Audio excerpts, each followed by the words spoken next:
everybody, Stitch and I here. We're ready to read to you. We're going to read The Servant King today. It was Passover, the time when God's people remembered how God had rescued them from being slaves in Egypt. Every year they killed a lamb and ate it.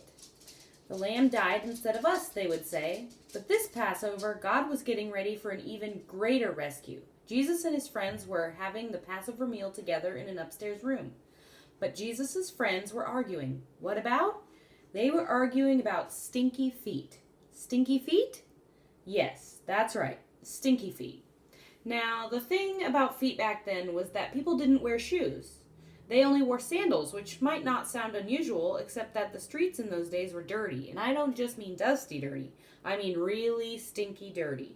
With all those cows and horses everywhere, you can imagine the stuff that was on the street that ended up on their feet.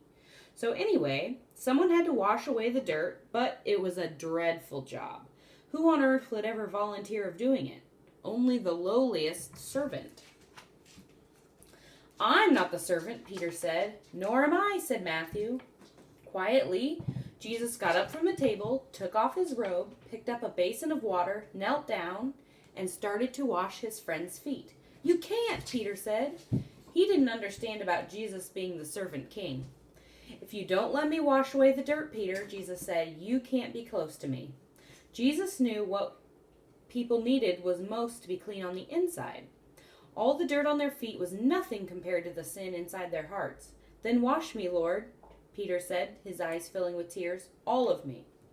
One by one, Jesus washed everyone's feet. I'm doing this because I love you, Jesus explained.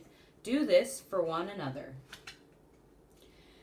Now, one of Jesus' friends had made a bad plan. No one else knew what the plan was, but Jesus knew, and so did Judas. Judas was going to help the leaders capture Jesus for 30 pieces of silver.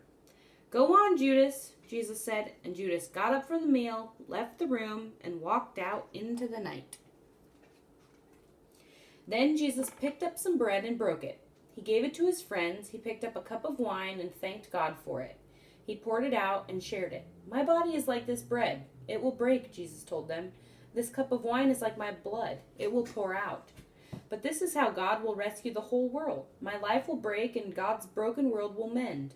My heart will tear apart and your hearts will heal. Just as the Passover lamb died, so now I will die instead of you. My blood will wash away all of your sins and you'll be clean on the inside, in your hearts. So whenever you eat and drink, remember, Jesus said, I've rescued you.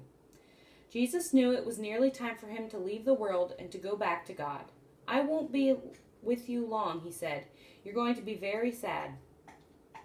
But God's helper will come, and then you'll be filled up with a forever happiness that won't ever leave. So don't be afraid. You are my friends, and I love you. Then they sang their favorite song and walked up to their favorite place, an olive garden. And that's all for today. See you next time.